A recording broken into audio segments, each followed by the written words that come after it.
का कुठतो आपण हे वरती जाणारी जी झाडाची वाढ आहे ती आपल्याला थांबवायची. म्हणजे झाड हे बाजूला स्प्रेड झालं पाहिजे, हां वर जाता कामा नये. म्हणजे आणि हां. वर जाणारी फांदी कट केली हां की तिला फुटवे फुटतात. जे तिला जास्त फुटवे फुटले पाहिजेत, तेवढं वरची जास्त. वाढ थांबवायची हां आणि तिला फुटवे फुटले पाहिजेत. हां आता ह्या एका फांदीला नाही म्हटलं तरी 4 ते 5 कोंब येणार. आणि जेवढे फाटे फुटवे फुटेल. जास्त, हां फाटे तेवढे पुढे जास्त, हां. तेवढं उत्पन्न जास्त. तेवढा अच्छा. लाग. नमस्कार मित्रांनो, मी कोकणी परीक्षा माझ्या युट्यूब चॅनलच्या एका नवीन ब्लॉगवर तुमचे पुन्हा एकदा स्वागत आहे. जसं तुम्ही आधीच्या व्हिडिओमध्ये बघितलात, आधीचे 2 व्हिडिओ आपल्या येतील आलेले आहेत, अपलोड केलेले आहेत मी. त्याच्यामध्ये आपण सुरुवातीला जो माझा दादा आहे आमच्या वाडीमधला रवींद्र जयराम पवार, त्या दादाने खूप मेहनतीने त्याचा एक प्लॉट उभा केलेला आहे. त्या प्लॉटमध्ये त्याने काजूची लागवड केलेली आहे. काजू आणि इतर ते आपलं सांगेन तुम्हाला मी. काजूची लागवड केलेली आहे, फणसाची केलेली आहे, त्याच्यामध्ये आणखीन नारळाची लागवड केलेली आहे. आणखीन असेच बरेच प्रकारचे ते आपल्याला कळेल पुढच्या व्हिडिओमध्ये, ते लागवड केलेली आहे. त्याच्यानंतर त्यांनी त्याच्या प्लॉटमध्ये तुम्ही बघू शकता तिकडे पाठीमागे दिसतोय आपल्याला खाली जे आहे त्याने कुक्कुटपालनासाठी प्लॅन केलेला आहे. तो जो सेटअप बांधलेला आहे तो, आणखीन शेड त्याला बोलतात. आणि त्याच्यावरती ते त्याने ह्याच्यासाठी शेळी पालनाचा जो प्लॅन केला, हे 2 तुम्ही शेळी पालनाचा ब्लॉग आणि कुक्कुटपालनाचा ब्लॉग त्याच्यामध्ये असलेली पूर्ण माहिती तुम्ही बघितलीच असाल. तर आता आपण ह्या ब्लॉगमध्ये तुम्ही पाठीमागे बघा, हे सगळं पाठीमागे दिसत काजू, या टोटल सगळ्या काजू आहे. काजूबद्दल आपण बोलणार आहोत. काजूची दादाने सुरुवात कशी केली, त्या सुरुवातीनंतर दादाने लागवड, त्याच्यानंतर येणारी अडचणी किंवा त्याच्यानंतर येणारी गायनेस, ती सगळी माहिती आज आपण या ब्लॉगमध्ये कव्हर करणार आहोत. दादाला आपण विचारणार आहोत. तर आपल्या बरोबर आहे रवींद्र जयराम पवार. दादा नमस्कार. नमस्कार. तर आपण सुरुवात करूया आपल्या या जी काजूची स्टोरी आहे, म्हणजे जी सुरुवात आहे त्याच्याबद्दल आपण दादाशी म्हणणार आहे. तर दादा सुरुवातीला सांग की सुरुवातीला इथे काय होतं, तुझ्या जागेवरती काय होतं सुरुवातीला?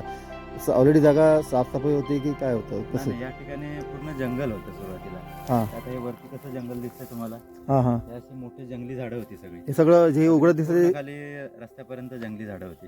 ओके. हां. आणि मग हे आपल्याला साफसफाई करायला तरी 1 महिना गेला. 1 महिना साफसफाई केला. JCBने 2 JCB होते, तरी 1-1.5 लाखाच्या आसपास खर्च आला. पण साफसफाई करताना तुला हे क्लिअर होतं का की म्हणजे मोस्टली नाही, कसं? जमीन सुद्धा क्लिअर नव्हती, कारण हे जंगलात आहे ना, हां त्यामुळे जमिनीचा म्हणजे सीमारेषा काय क्लिअर नव्हत्या. हां त्यामुळे आधी पहिली जमीन साफ करणे, हां. त्यानंतर सर्वे आणणे, कारण ओके. जंगलात सर्वे होऊ शकत नाही, नाही, पहिला साफ करायला लागते. साफ करायला लागते. अच्छा.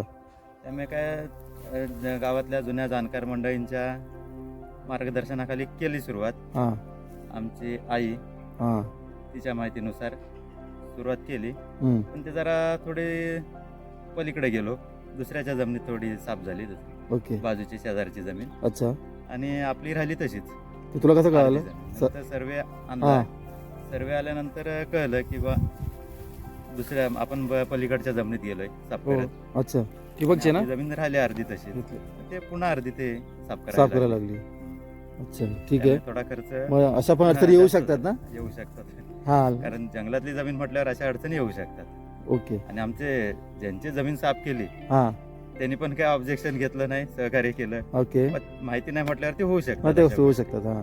त्यामुळे काय तसा प्रश्न आला नाही. ठीक आहे, म्हणजे सुरुवातीला हा अडचण येऊ शकते. हा, हा, तर मित्रांनो, तुम्ही जर अशी लागवड करत असाल तुमच्या प्लॉटमध्ये किंवा कोणाच्या प्लॉटमध्ये, तर आधी तुम्ही तुमचा सर्वे क्लिअर करून घ्या, त्याच्यानंतर त्याचा हात घ्यायला, कारण दादाचे सहकारी चांगले होते म्हणून तो गोष्ट तिथे निभावली. हो, नक्की. ठीक आहे. आणि त्याच्यानंतर दादा मग काय विचार केला, साफसफाई केल्यानंतर सुरुवात कशी केलीस? हा, जमीन साफ झाल्यानंतर मग आम्ही खड्डे मारले JCBने. हा. आणि खड्डे मारल्यानंतर मग आपल्याला किती झाडं लागणार आहेत काय त्याचा अंदाज आला. खड्डे ओके. झाल्यानंतर हा. एक 20x20 वरती झिगझॅग पद्धतीने आपण खड्डे मारले. हा. आणि काजूची लागवड हा पहिला उद्देश होता आपला. हा. त्याप्रमाणे एक वेंगुर्ला 4 आणि वेंगुर्ला 7 हा. अशा 2 जातीच्या झाडांची आपण लागवड केली. ओके. अशी एकूण 440 झाडं आहेत. पण तू चॉईसच काय केली, 4 आणि 7च का चॉईस केली? म्हणजे काही? हा, वेंगुर्ला 7 ही सिंगल बी आहे ते, हा. पण ते मोठं बी असतं. अच्छा. वेंगुर्ला 7 आहे, हम्म. आणि ते ओला काजूगर विक्रीच्या दृष्टीने ते एक बरं आहे. ओके. ते वेंगुर्ला 7 ही जात. हम्म. आणि वेंगुर्ला 4 ही मिडियम येते हा. आणि घडाने लागते. अच्छा. तिचा लाग जास्त असतो. हा. ते उत्पन्नाच्या दृष्टीनं ते एक वेंगुर्ला 4 ही जात चांगली आहे. आणि ही सगळी माहिती तुला आधी ऑलरेडी माहिती होती की त्याचा अभ्यास केलास की तू? अभ्यास जाणकार जुन्या माणसांकडनं माहिती करून घेणे, ज्यांच्याकडे आहेत हा. किंवा जे कृषी क्षेत्रात आहेत त्यांच्याकडनं माहिती करून घेणे. हम्म. आमचे एक सहकारी आहेत, त्यांची स्वतःची नर्सरी आहे, हा. त्याने माहिती दिली. ओके. ह्याच 2 जाती लावा, हा. त्यांचे फायदे तोटे सांगितले, हा. त्यानुसार आपण ते केलं. काय त्यांचं नाव सांगू शकशील? माचिवले म्हणून माचिवले. मध्ये चालक आहेत, अच्छा अच्छा. वाघार डेपोला, त्यांची नर्सरी कुठे आहे? देवरुखला. देवरुखले. Okay okay. त्यांच्याकडनं झाडं आणली. हम्म. कोकम लावले 40, त्यांच्याकडनंच आणले. हा. आणि एक नारळ 28 आहेत, हा. ते भाटे रत्नागिरीमधून आणले, हा. भाटे नर्सरी. किती आहेत ते कोकम? कोकम 40 आहेत. कोकमाचं वातावरण लागतं रे, बाजूला पाणी वगैरे असं काय? हा, पाणी लागतं. आपण काय ठिबक केलेलं आहे पूर्ण, हा. त्यामुळे पाण्याचा तसा काय प्रॉब्लेम येत अच्छा अच्छा. पाणी तर आहे, तू हो केली आहे त्याच्याबद्दल बोलणं. अच्छा. अजून काय काय झाडं लावलेस? नाही. आणि फणस आहेत, एक 2 फणस आहेत. हा. जरा वेगळ्या जातीचे आहेत ते. अच्छा. नारळ जांभळाची किती? 2 होती, त्यातलं एक ह्या वर्षी मेल आहे. एक आहे जांभळाचं? झाड, जांभळाची झाडं. ओके. आणि जे जुनी झाडं होती हम्म. म्हणजे रायवळी आंब्याची, हा. आपल्या प्लॉटमध्ये संपूर्ण हा. 5.5 एकर, त्याला आपण खुटी कलम बांधलंय. खुटी कलम लावले त्याला? हा. केसरचं खुटी कलम बांधलेलं आहे. हा. ती एक 10 झाड आहेत. अच्छा. खुटी कलम केलेली 10 झाड खुटी आहेत. कलम केलेली, रावली आंबाला? रायवळी आंब्याला हा. खुटी कलम केलंय. हम्म. अशी एवढी लागवड आहे आपली. आता हे सगळं लागवड केली, मग तो प्रश्न आला आता पाण्याचा. तर तो पाण्याचा प्रश्न कसा सॉल्व्ह केलास? पाणी म्हणजे आता हे तसं जंगलातलाच भाग आहे हा, हा. पण ते जरा पाणी बघून बोरिंग मारली. हा. बोरिंगला पाणी सुद्धा चांगलं लागलं. हा. एकच बोरिंग आहे ना आपली? एकच बोरिंग आहे. हा. एक 310 फूट मारले, 55 फुटावरती पाणी लागलं. हा. आता पाणी एवढं आहे की अगदी 6 तास जरी बोरिंग चालू ठेवली हा. तरी पाण्याला अगदी एप्रिल मे मध्ये सुद्धा काही कमतरता भासत नाही. चांगली गोष्ट आहे. असं ओके. पाणी लागलंय. हा. ते आता आपण ती वरती टाकी बसवले हम्म. आणि त्या टाकीवरनं पूर्ण ठिबक फिरवलंय. अच्छा सगळ्या काजूच्या आणि कोकम नारळ सगळ्या झाडांना ठिबक फिरवलंय. अच्छा. पण आता हे ठिबक काढून ठेवलेस का?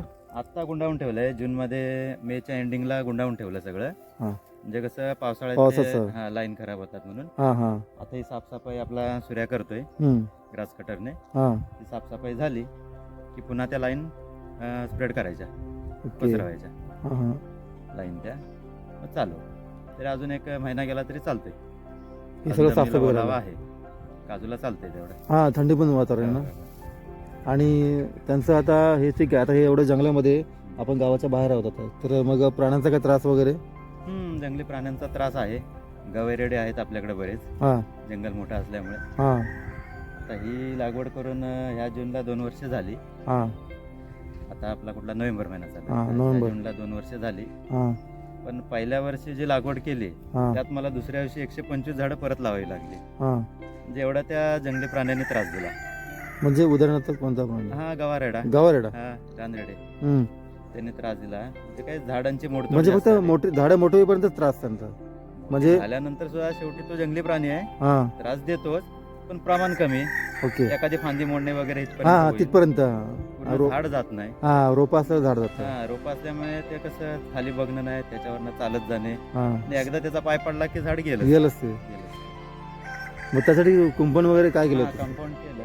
हा. म्हणजे अगदी 6 फुटी पोल लावून एक तारेचं कंपाऊंड केलेलं आहे, काटेरी तारेचं. हा. पण ते त्याच्यावरनं सुद्धा उड्या टाकून येतात. हा. ते अगदी काही ठिकाणी तर त्याने पोल सुद्धा झोपवून टाकलेत, पूर्ण हा. मोडूनच टाकले. तसा त्यांचा अजून उपद्रव चालू आहे, पण ह्या वर्षी जरा कमी झाला तसं काय? गेल्या वर्षीपेक्षा. ह्या वर्षी आता आपण हे शेळी पालन केलंय ना, हा. शेळ्या आपल्या ह्या 5.5 एकर मध्ये फिरतात. हा. शेळी काही काजू खात नाही, हा. काजूला त्रास नाही हा. शेळीचा. त्यामुळे ते शेळ्या फिरायला लागल्यापासून जरा त्यांचा वावर कमी झालाय, ह्यांचा गवारेड्यांचा. काय कारण असू शकतं? काय? कारण काय असू शकतं? वासाचा? हा, काय कल्पना नाही, पण तेव्हापासून ते यायचे कमी झालेत. हा का? चांगली गोष्ट आहे. कमी झाले तेव्हापासून. आणि मग आता हा? किती ह्याला कुठले का म्हणजे ते काढलेस काय ते काय मोहर काढलेस त्याचा? हा, काढणार का झालंय का? हा, पहिले 2 वर्ष मोहर काढलाय. हा. आता हे तिसरा येईल भर. हा. ह्या वर्षी ठेवणार आहे, ह्या वर्षी उत्पन्न घेणार. हा तिसरा. तिसरा आहे. तिसरा म्हणजे ह्या जूनला 2 वर्ष झाली. हम्म. आता येणारा हा जो काजूचा लागवडीचा आंबा काजूचा मोहर आहे, हम्म. हा तिसरा येईल. हा. तो ह्या वर्षी ठेवणार आहे. तो ठेवायचा. कारण लावताना 2 वर्षाची झाडं लावली होती, हा. त्यामुळे झाली आता ती वयात आले. आणि JCBने खड्डे मारलेले असल्यामुळे झाडांची वाढ तुमच्या लक्षात येते. किती फूट खड्डा चांगली मारले? झालेली. हा भरपूर चांगले आहे. हा. किती फुटाचा खड्डा लागतो त्याला? 2.5 खड्डा मारला. 2.5 खड्डा लागतो. आणि अंतर अंतर 20 बाय 20 20 फुटाचं ना? कमीत कमी, म्हणजे कमीत कमी 6 मीटरचं तरी अंतर असावं. अच्छा अच्छा. 6 मीटर म्हणजे 18-20 फुटाचं अंतर असावं. हां हां. का कुठतो आपण हे? हे वरती जाणारी जी झाडाची वाढ आहे ते आपल्याला थांबवायची. म्हणजे झाड हे बाजूला स्प्रेड झालं पाहिजे, हां. वर जाता कामा नये. म्हणजे आणि हां. वर जाणारी फांदी कट केली हां. की तिला फुटवे फुटतात. जे तिला जास्त फुटवे फुटले पाहिजे, तेवढं वरची जास्त. वाढ थांबवायची हां आणि तिला फुटवे फुटले पाहिजे. हां. तर ह्या एका फांदीला नाही म्हटलं तरी 4 ते 5 कोंब येणार. आणि जेवढे फुटवे पाटे फुटेल. जास्त, हां पाटे तेवढे पुढे. जास्त, हां. तेवढं उत्पन्न जास्त, तेवढा अच्छा, लाग अच्छा. जास्त ओके ओके. काजूला. आता ही जी फांदी आहे एवढी वरती जवळजवळ 3 फूट आले, हां. तिला आपण मध्ये कट करायची. म्हणजे हिला एक पाटे फुटेल 4 ते 5 फाटे फुटणार. हां. आणि काजू छाटणीचा कुठला सीझन नाही. तुम्हाला वाटलं ही फांदी वर निघाले, की पहिल्या 3 ते 4 वर्ष फांदी मारणे. फक्त मोहरचाच सीझन असतो ना? मोहर आला की सुरुवातीला. हा, मोर आला की तुम्हाला उत्पन्न घ्यायचं असेल तर छाटणी करायची नाही. पण अच्छा. जर झाड- पण सुरुवातीला करतातच ना 1-2 वर्ष? हा, पहिली 2 वर्ष 2-3 वर्ष छाटणी केली पाहिजे. आता कसं नोव्हेंबर आहे, अजून हम्म. मोरला सुरुवात होते, हां. त्याच्या आधी छाटणी करायची. नंतर एप्रिल नंतर मार्चला काजूचा मोहर संपतो, तेव्हा त्यानंतर- छाटणी करायची. हा, एप्रिल नंतर ही जी वर जाणारी वाढ आहे,